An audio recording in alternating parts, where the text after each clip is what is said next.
Yürü kızım. Bravo. Bravo. Yürü bakalım hadi. Bravo.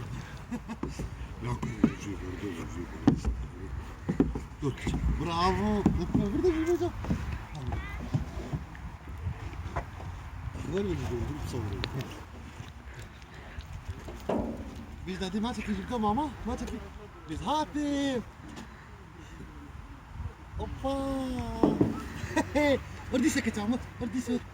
Orada gidiyor. Dur. Hayır. Dur.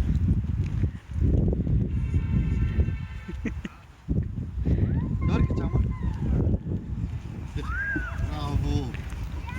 Bravo. Bravo. Bravo. Dedi ki. Dur kaçalım. Dur kaçalım.